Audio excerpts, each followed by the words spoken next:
Hello students. तो आज से हम क्लास 10th की साइंस भी साथ में लेकर चलते हैं। अभी तक हम क्या पढ़ रहे थे? अभी तक हमने मैथ के लेक्चर्स देखे थे। तो अब जो है साइंस के लेक्चर भी कंटिन्यूअस आते रहेंगे इसी के साथ साथ, और जो मैथ के लेक्चर हैं वो हम दूसरे चैनल पर डालेंगे। उसका जो है लिंक हम आपको डिस्क्रिप्शन में प्रोवाइड करा देंगे, ठीक है। तो 10th क्लास में पहला जो चैप्टर है वो है हमारा केमिकल रिएक्शन एंड इक्वेशन। और इस वीडियो का एक और एडवांटेज है कि आपको यहाँ पर नोट्स जो है पीडीएफ के तौर पे डिस्क्रिप्शन में लिंक है, वहां से आप जो है डाउनलोड कर सकते हैं, ठीक है। तो चलिए हम शुरू करते हैं हमारा साइंस का पहला chapter chemical reaction and equation, ठीक। चलो, तो चैप्टर का नाम है हमारा chapter 1 chemical reaction and equation, ठीक है।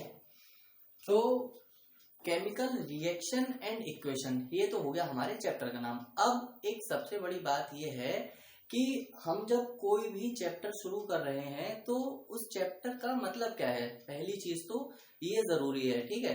तो यहाँ पर केमिकल रिएक्शन और इक्वेशन क्या होता है और केमिकल रिएक्शन क्या होता है और केमिकल इक्वेशन क्या होता है, ठीक। अगर हम मैथमेटिकली बात करते हैं तो इक्वेशन हम किसे कहते हैं? अगर हम मैथमेटिकली देखें तो हम इक्वेशन किसे कहते हैं? यहाँ पर कोई एग्जांपल ले लो, 2x + y = 4। अगर ऐसे करके कोई चीज लिखी हुई है, कोई एक्सप्रेशन लिखी हुई है, तो इसको हम इक्वेशन कह देते हैं, ठीक है। इसको हम इक्वेशन कह देते हैं। और अगर ये कोई टर्म y नहीं, यहाँ पर x ले लो, ये कोई ऐसे करके अगर कुछ लिखा हुआ है तो इसे हम एक्सप्रेशन कह देते हैं, और अगर ऐसे करके कुछ लिखा हुआ है तो उसे हम इक्वेशन कह देते हैं। ऐसा क्यों होता है? देखो, इक्वेशन को अगर थोड़ा सा तोड़ोगे, मतलब ब्रेक करोगे, तो इक्वेशन के अंदर एक आता है इक्वल से ही तो इक्वेशन बना है ना। थोड़ा थोड़ा अगर रिलेट करने की कोशिश करो तो देखो EQU यहाँ से ये ले लिया गया। तो इक्वेशन का मतलब ये है जिस भी एक्सप्रेशन में इक्वल टू का साइन आ जाएगा वो आपकी इक्वेशन बन जाएगी, ठीक। और अगर इसी को हम केमिस्ट्री के माध्यम से अगर हम देखें तो इक्वेशन का मतलब, केमिकल इक्वेशन का मतलब क्या होगा कि एक साइड आपके रिएक्टेंट होंगे, दूसरी साइड आपके प्रोडक्ट होंगे, बीच में आपको इक्वल टू का साइन मिलेगा। लेकिन मैथ्स में इक्वल टू का साइन ऐसे होता है, लेकिन केमिस्ट्री में इक्वल टू का साइन ऐसे हम लगाते हैं, ठीक है। तो चलो हम केमिकल रिएक्शन की अगर हम बात करें, चलो पहले डेफिनेशन लिख लेते हैं, उसके बाद जो है हम देखते हैं कि हमारा केमिकल रिएक्शन क्या कहता है। तो यहाँ पर केमिकल रिएक्शन को ऐसे करके शॉर्ट फॉर्म में आप लिख सकते हो, ठीक है। चल, केमिकल रिएक्शन हमारा क्या होता है देखते हैं।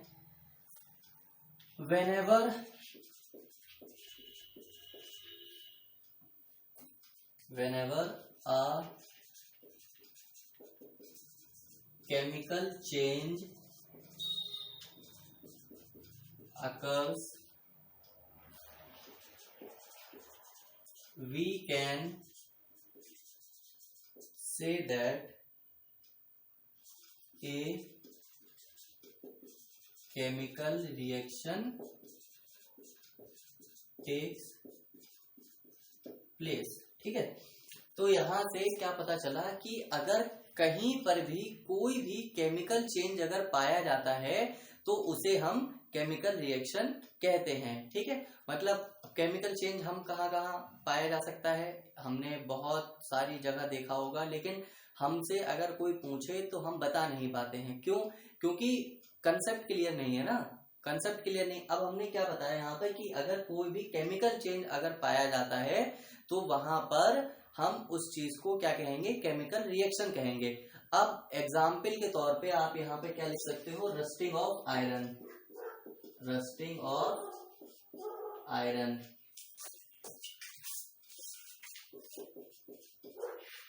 रस्टिंग ऑफ आयरन लिख सकते हो। उसके बाद आप एक और एग्जांपल यहाँ पर लिख सकते हो कि फूड जो है, food gets digested in our body, जो खाना हमारे शरीर के अंदर डाइजेस्ट होता है वो भी एक केमिकल रिएक्शन का ही एक एग्जाम्पल है, क्योंकि उसके अंदर भी बहुत सारे केमिकल्स जो होते हैं, एंजाइम्स जो होते हैं, वो हमारी बॉडी के अंदर इंटरनली काम कर रहे होते हैं। देखो हमें उस चीज की नॉलेज नहीं होती है बट वो काम कर रहे होते हैं, ठीक है। ऐसे ही हम जो है केमिकल इक्वेशन की डेफिनेशन लिख लेते हैं।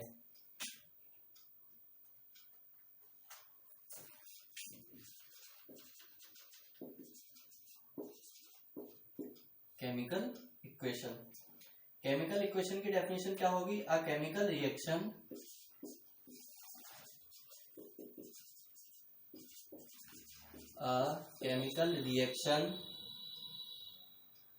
that can be expressed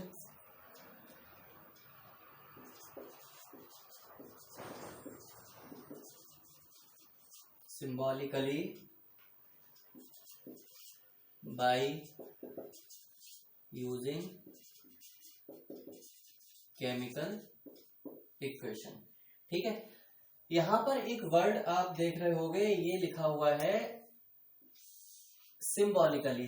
अब सिंबॉलिकली का मतलब क्या होता है? सिंबॉलिकली का मतलब क्या होता है? सिंबॉलिकली जो है वो बना है हमारा सिंबल से, सिंबल से ही सिंबॉलिकली हमारा बनाया गया है। तो सिंबल क्या होते हैं? जैसे अगर कभी आप जो है रोड पर चल रहे हैं तो ट्रैफिक लाइट जो होती है हमारी, जो हमारी ट्रैफिक लाइट होती है, सबसे ऊपर रेड होती है, फिर येलो होती है, फिर हमारी ग्रीन होती है। तो ये सब क्या है? ये सब सिग्नल है, ये सब सिग्नल है कि अगर रेड है तो आपको जो है चलना है, मतलब रुकना है, येलो है तो आप तैयार हो जाइए कि आप जो है जा सकते हैं, और ग्रीन है तो मतलब आप जो है जा सकते हैं यहाँ से, ठीक। तो ये सब जो है क्या है? एक तरीके के सिंबल ही तो है, मतलब इशारे, सिंबल ही तो है। तो यहाँ पर भी केमिकल इक्वेशन क्या लिखा है? A chemical reaction that can be expressed symbolically by using chemical equation, मतलब कि एक ऐसी केमिकल रिएक्शन जिसे हम सिंबॉलिकली लिख सकते हैं। सिंबॉलिकली हम कैसे लिख सकते हैं?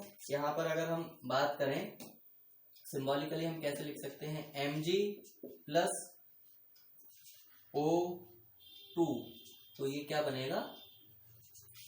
2MgO। यहाँ पर अगर हम बैलेंस करें तो ये बैलेंस हो जाएगा ऐसे, ठीक है। अब ये तो हो गई हमारे, देखो ये जो दोनों डेफिनेशंस हैं ये है हमारे चैप्टर की डेफिनेशन, जो चैप्टर का हमारा नाम है उसकी डेफिनेशंस हैं ये तो, ठीक। अब हम देखते हैं कि इसके अंदर हमें और क्या क्या करना है। हम जो है जो चैप्टर में जो भी इंपॉर्टेंट पॉइंट्स हैं, जो मतलब स्कोरिंग पॉइंट्स हैं या स्कोरिंग टॉपिक्स हैं, हम सिर्फ वही कवर करेंगे।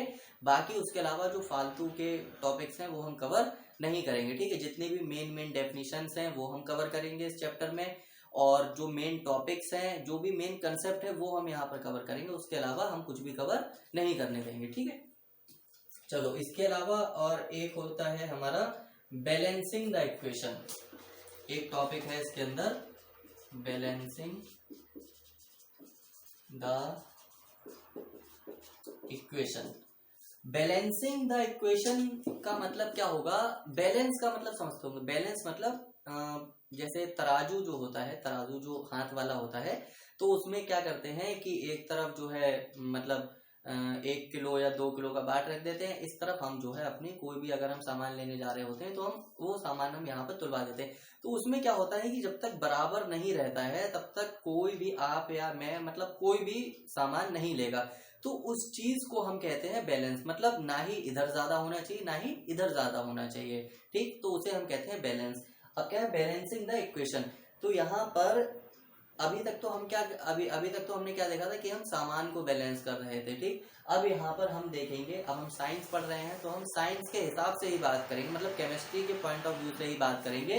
तो हमें जो है इक्वेशन को बैलेंस करना है, इक्वेशन को बैलेंस करना है। इक्वेशन को बैलेंस कैसे करना है? देखो, जैसे यहाँ पर, जैसे मैं एग्जाम्पल ले लेता हूँ कि Mg प्लस O2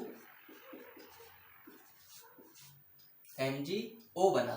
ठीक, ये हमारी ये मैग्नीशियम हो गया, ये ऑक्सीजन हो गया, ये मैग्नीशियम ऑक्साइड हो गया। अब जो है बैलेंस करने के लिए सबसे ज्यादा एक मेन इंपॉर्टेंट पॉइंट ये है कि आपको वैलेंसी याद होनी चाहिए। वैलेंसी के ऊपर एक जो है अलग वीडियो बनाएंगे, वहां पर सिर्फ और सिर्फ वैलेंसी वाला टॉपिक ही हम समझाएंगे और जो है बैलेंसिंग द इक्वेशन थोड़ा बहुत देखेंगे। तो यहाँ पर आपको समझने के लिए सबसे ज्यादा जरूरी है बैलेंसी। अब देखो यहाँ पर एक चीज और जरूरी है कि यहाँ पर देखो ऑक्सीजन कितने हैं, यहाँ पर ऑक्सीजन कितने हैं, ऑक्सीजन यहाँ पर 2 हैं और यहाँ पर ऑक्सीजन, अब यहाँ पर ऑक्सीजन हमारे कितने हैं, यहाँ पर ऑक्सीजन 1 है, यहाँ पर 2 है और यहाँ पर 1 है। तो क्या करेंगे, अगर हम यहाँ पर 2 से मल्टीप्लाई कर देंगे तो ऑक्सीजन हमारे बैलेंस हो जाएंगे। अगर देखो नंबर यहाँ पर लिखा हुआ रहता है तो इसकी कर देते हैं मल्टीप्लाई। अगर नंबर पहले लिखा हुआ रहता है, कोई भी डिजिट अगर लिखा हुआ रहता है तो उसकी हम कर देते हैं मल्टीप्लाई, और अगर नीचे लिखा हुआ रहता है सफिक्स में तो वो मल्टीप्लाई नहीं होता है। वो तब होगा जब हम यहाँ पर इससे पहले कोई भी नंबर लिखेंगे। अब देखो यहाँ पर 2O मतलब 2O हो गया और यहाँ पर भी O2 है, मतलब O2 बैलेंस हो गया। अब देखो यहाँ पर जब 2 की मल्टीप्लाई आपने O से कर दी, 2 की मल्टीप्लाई O से कर दी, 2 की मल्टीप्लाई Mg से भी तो करेंगे ना। तो जब 2 की मल्टीप्लाई Mg से करेंगे तो यहाँ पर वैल्यू कितनी हो गई, Mg की 2 हो गई, Mg की वैल्यू 2 हो गई। और हमारे पास यहाँ पर कितना है इस टाइम Mg, यहाँ पर है हमारे पास सिंगल है। तो अगर मैं इसकी मल्टीप्लाई 2 से कर दूं, यहाँ पर मल्टीप्लाई में कर ही चुका। तो अब देखो यहाँ पर 2 Mg है, यहाँ पर भी 2 Mg है, मतलब बैलेंस है। यहाँ पर O2 है, यहाँ पर O2 है। ठीक है, बात बराबर हो गई। देखो ये जो पार्ट होता है इस एरो से लेफ्ट हैंड साइड का, एरो से लेफ्ट हैंड साइड का जो भी पार्ट रहता है इसको हम कहते हैं LHS और इसको हम कहते हैं RHS। अब LHS वाला जो पार्ट होता है इसे हम कहते हैं रिएक्टेंट, इसे हम कहते हैं रिएक्टेंट, और RHS वाला जो पार्ट रहता है इसे हम कहते हैं प्रोडक्ट।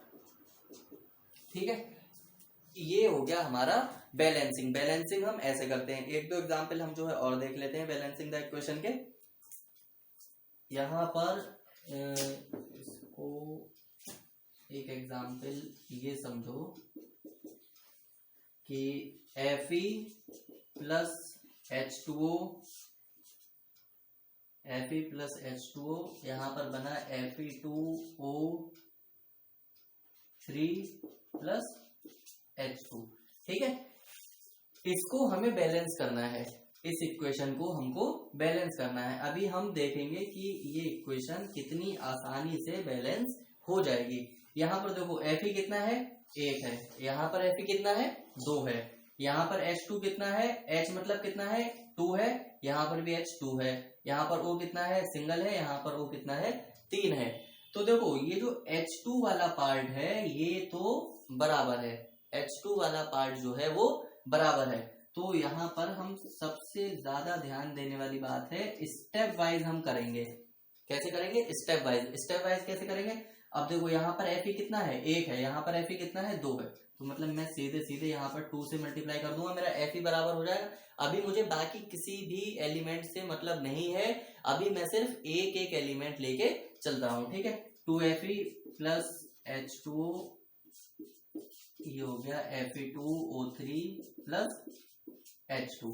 यहाँ पर देखो Fe बराबर हो गया, Fe बराबर हो गया, H है, H की वैल्यू 2 है यहाँ, मतलब H के जो एटम है वो 2 है, यहाँ पर भी 2 है।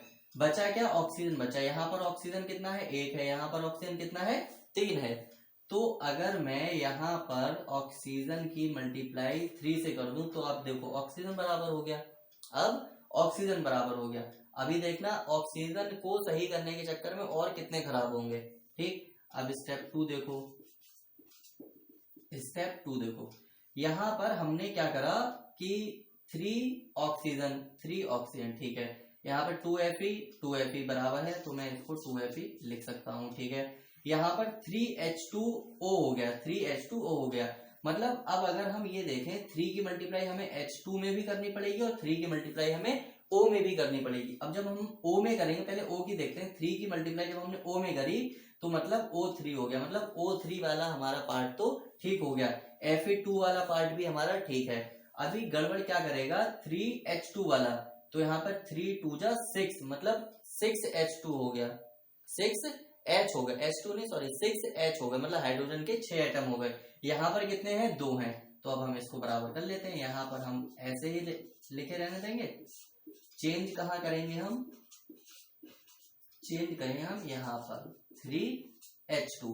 अब देखो 2Fe है 2Fe है, 3H2 है 3H2 है, O कितना है 3 है और O कितना है 3 है। तो यहाँ पर ये जो इक्वेशन हो गई ये हमारी बैलेंस होकर आ गई। ठीक है, तो ऐसे ही जब भी इक्वेशन बैलेंस करने को आए तो बहुत ही ध्यान से करना है, क्योंकि इक्वेशन जो है जरा सी देर में एक छोटी सी, मतलब अगर नजर भी इधर उधर हो गई तो इक्वेशन जो है खराब हो जाएगी हमारी, बैलेंस नहीं हो पाएगी। फिर वो अगर जरा सी गलती हो जाएगी, बीच में गलती हो गई तो ढूंढते रह जाओगे पेपर में, कोई फायदा होगा नहीं, समझ रहे हो। तो इसीलिए बहुत ध्यान से ये सारी इक्वेशन जो होंगी ये सब आपको सॉल्व करनी है।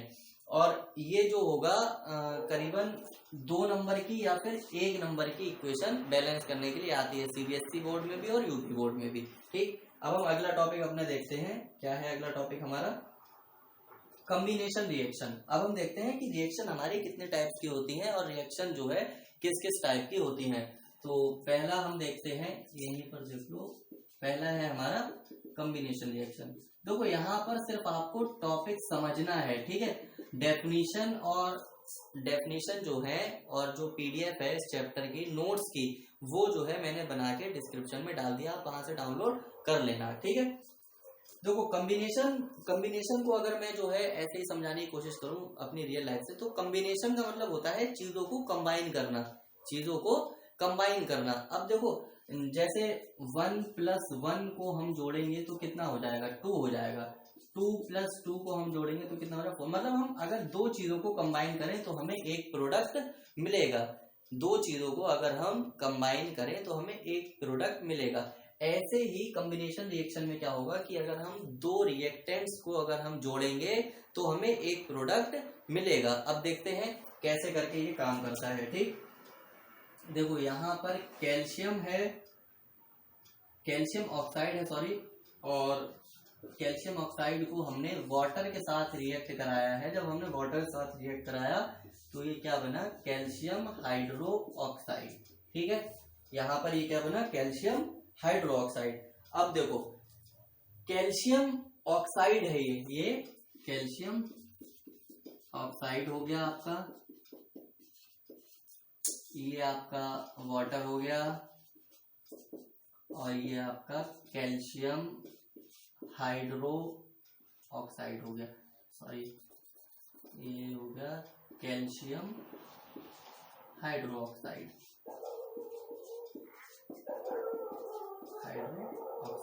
ठीक है। देखो अभी हमने यहाँ पर एक टर्म देखा था सिंबॉलिकली, ठीक है। सिंबॉलिकली सिंबल्स जो होते हैं वो ये हैं, ये जो इसकी अगर मैं सिंबॉलिकली अगर मैं इक्वेशन की बात करूं तो ये सिंबॉलिकली इक्वेशन है। मतलब कैल्शियम का सिंबल क्या होगा, Ca होगा, ऑक्साइड ऑक्सीजन का क्या होगा, O होगा, वाटर में H2O होता है, H2O के अंदर H2O क्या हो गया हमारा, देखो H मतलब हाइड्रोजन हो गया, O मतलब ऑक्सीजन हो गया, यहाँ पर क्या हो गया, ये कैल्शियम हो गया, ये ऑक्सीजन हो गया, ये हाइड्रोजन हो गया। तो मतलब हमारा जो है टाइम बचता है, पहली चीज सिंबॉलिकली से, सिंबॉलिकली के अगर हम किसी भी चीज को सिंबल्स की फॉर्म में अगर हम रिप्रेजेंट करते हैं तो उसके एडवांटेजेस क्या क्या है। पहला जो है हमारा टाइम बचेगा, पहला एडवांटेज टाइम बचेगा, दूसरा हमें ईज रहेगी, मतलब आसानी से हम जो है चीजें याद कर सकते हैं। अब देखो यहाँ पर कितने बड़े बड़े नाम है, कैल्शियम ऑक्साइड है, कैल्शियम हाइड्रो ऑक्साइड है, ठीक है। वाटर का तो नॉर्मली है, सबको याद रहता है। तो देखो अब हम बात क्या कर रहे थे, कॉम्बिनेशन रिएक्शन। कॉम्बिनेशन रिएक्शन मतलब दो रिएक्टेंट्स को हमने कंबाइन करा। हमने क्या बोला कि एरो के लेफ्ट हैंड साइड में जितनी भी चीजें होंगी उन्हें हम क्या कहेंगे, रिएक्टेंट कहेंगे। एरो के उस साइड में जितनी भी चीजें होंगी वो सारी प्रोडक्ट होंगी। तो ठीक है, मतलब 2 रिएक्टेंट्स हमने जोड़े, 2 रिएक्टेंट्स हमने जोड़े तो हमें क्या मिला, एक प्रोडक्ट मिला। एक प्रोडक्ट हमें क्या मिला, कैल्शियम हाइड्रोक्साइड मिला। कैल्शियम हाइड्रोक्साइड हमें कब मिला, जब हमने कैल्शियम ऑक्साइड और वाटर की रिएक्शन करा दी तो हमें कैल्शियम हाइड्रोक्साइड मिल गया। तो कॉम्बिनेशन रिएक्शन की डेफिनेशन अगर आए लिखने को तो आप क्या लिखेंगे कि when 2 or more reactants combine they form a product, it is known as combination reaction. Example ये रहा आपके सामने, ठीक है। ये तो हो गई कॉम्बिनेशन रिएक्शन के बाद। अब हम देखते हैं अगला टॉपिक हमारा क्या है, एक्सोथर्मिक रिएक्शन, ठीक है। एक्सोथर्मिक रिएक्शन क्या है, एक्सोथर्मिक रिएक्शन। अब देखो एक्सोथर्मिक रिएक्शन की डेफिनेशन, अगर डेफिनेशन तो आप लिख ही लेंगे। देखो मतलब क्या है एक्सोथर्मिक का, एक्सो का मतलब होता है बाहर निकलना, एक्सो का मतलब होता है किसी भी चीज से बाहर निकलना। तो मतलब एक्सोथर्मिक रिएक्शन वो रिएक्शन होती है जिसके अंदर हीट या फिर एनर्जी जो है बाहर निकलती है रिएक्शन से, ठीक। एक्सोथर्मिक रिएक्शन वो रिएक्शन होगी जिसके अंदर हीट बाहर निकलती है किसी भी इक्वेशन को जब हम कंबाइन करेंगे तो अगर हम उसको सॉल्व करेंगे तो वहां से हीट जो है प्रोड्यूस होती है। तो हीट कैसे प्रोड्यूस होगी, चलो देखते हैं एग्जांपल। एक्सोथर्मिक का एग्जांपल क्या होगा, CH4 प्लस O2, तो यहां से CO2 प्लस H2O, ठीक है। यहां पर इसको बैलेंस कर ले रहे हैं 2O2 और ये बराबर है यहां पर 2H2O, ठीक है। अब यहां पर क्या चीज बाहर निकलनी है, यहां पर बाहर क्या चीज निकलनी है, एक्सोथर्मिक के अंदर प्रोड्यूस हीट, ठीक है। ये जो एक एक पॉइंट जो है बस इन्हीं का फर्क है, वरना बाकी सारी इक्वेशंस के अंदर एक मतलब 2 या 2 से ज्यादा रिएक्टेंट आपको मिलेंगे और जरूरी नहीं है कि आपको प्रोडक्ट एक ही मिले, प्रोडक्ट आपके एक या एक से ज्यादा भी मिलेंगे। वो कब मिलेंगे वो अभी देखेंगे कौन सी रिएक्शंस में मिलते हैं हमें, ठीक है। तो यहाँ यहीं पर देख लो हमें प्रोडक्ट जो है एक से ज्यादा मिल गया है, एक प्रोडक्ट ये है और एक प्रोडक्ट ये है, तो यहाँ पर भी हमें 2 प्रोडक्ट मिल गए हैं। तो हमने यहाँ पर क्या करा है कि मीथेन CH4 क्या होता है, CH4 होता है हमारा मीथेन। मीथेन का हमने ऑक्सीजन से जब रिएक्शन कराया तो हमें क्या चीज बाहर मिली, कार्बन डाइऑक्साइड। कौन सी गैस हमें बाहर मिली, कार्बन डाइऑक्साइड, और क्या मिला, वाटर, ठीक है।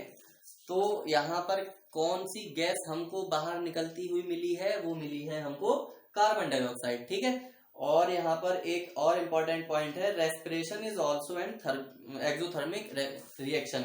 जो रेस्पिरेशन होता है, जो ह्यूमन बॉडी के अंदर रेस्पिरेशन होता है, रेस्पिरेशन समझते होंगे, जो हम सांस अंदर लेते हैं बाहर छोड़ते हैं, इनहेल और एक्सहेल वाला जो प्रोसेस है, तो उसके अंदर भी एक्सोथर्मिक रिएक्शन होता है। क्यों, क्योंकि जब हम सांस लेते हैं तो हमने ले ली, जब हमने सांस छोड़ी तो हम क्या छोड़ते हैं, कार्बन डाइऑक्साइड, और कार्बन डाइऑक्साइड ही यहाँ पर प्रोड्यूस हो रही है। तो रेस्पिरेशन भी एक्सोथर्मिक रिएक्शन का ही एक एग्जाम्पल है, ठीक है। और जो है अगला टॉपिक देखते हैं हमारा क्या है, एक है डिस्प्लेसमेंट रिएक्शन। एक तरीके की रिएक्शन है डिस्प्लेसमेंट रिएक्शन। देखो डिस्प्लेसमेंट रिएक्शन को अगर हम समझें तो पहले केमिस्ट्री के हिसाब से समझते हैं, फिर हम जो है अपनी रियल लाइफ के हिसाब से समझते हैं। Fe प्लस Cu SO4, ये हो गया Fe SO4 प्लस Cu, ठीक है। ये हो गया हमारा आयरन, ये हो गया हमारा कॉपर सल्फेट,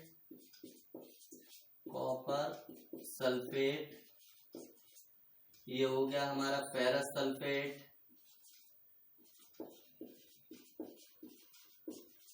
और ये हो गया हमारा कॉपर। तो देखो यहाँ पर नाम से ही पता चल रहा है डिस्प्लेसमेंट, मतलब एक की जगह जो है दूसरा ले लेता है।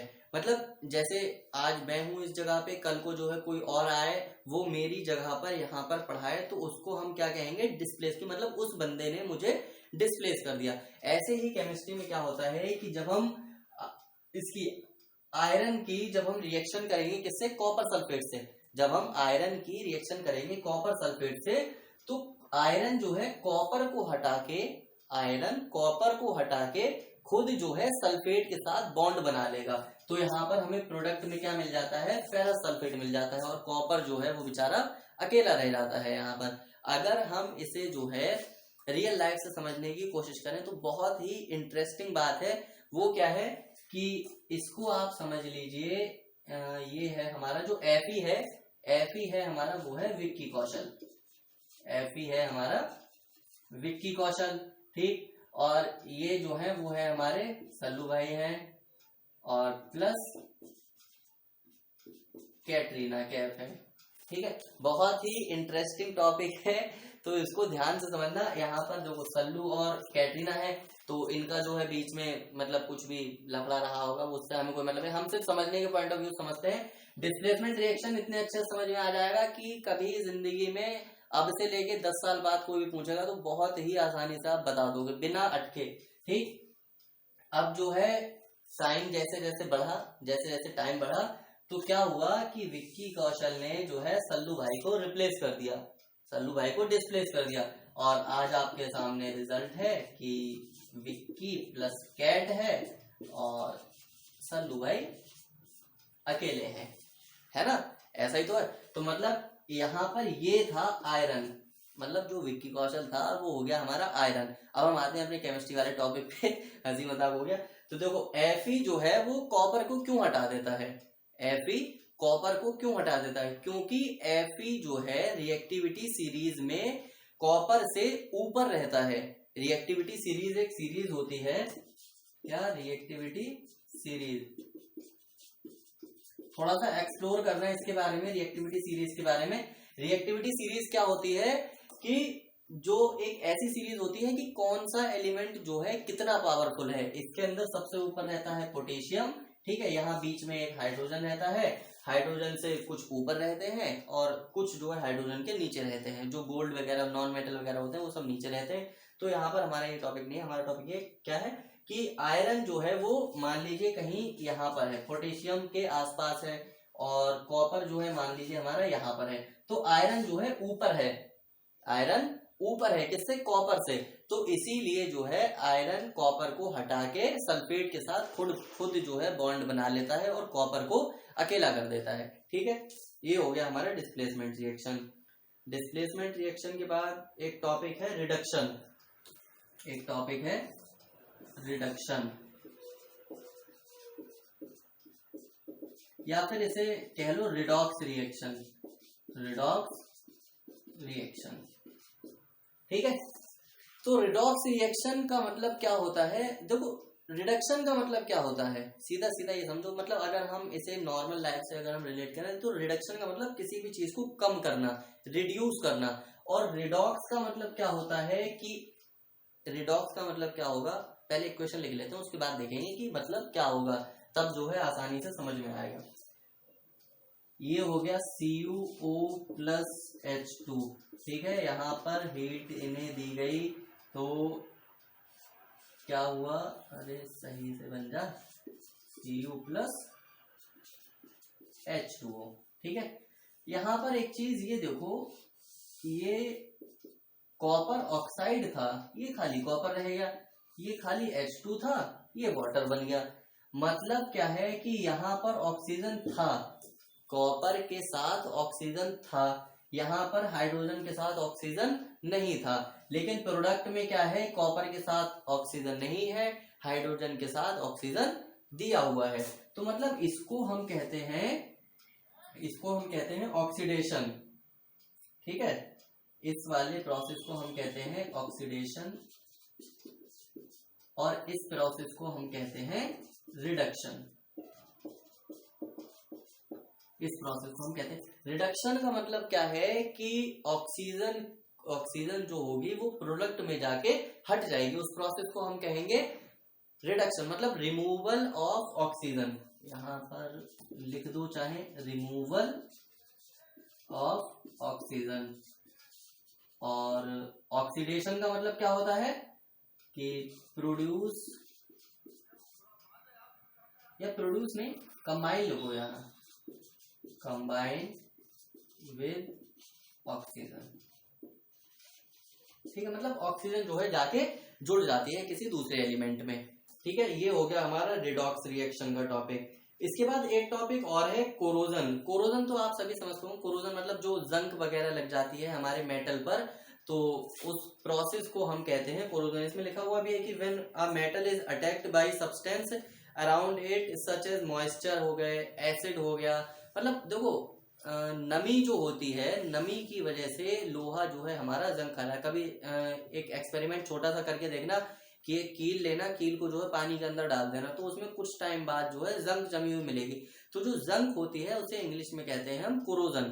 ठीक, और कोरोजन से बचने के तरीके क्या है कि हम जो है पेंट कर देते हैं। जैसे कोई भी लोहे का अगर नल वगैरह होता है, तो अगर वो जो है मॉइस्चर या फिर एयर के कांटेक्ट में रहेगा तो उस पे जंग जमनी 100% डेफिनेट बात है कि उस पे जंग जमेगी।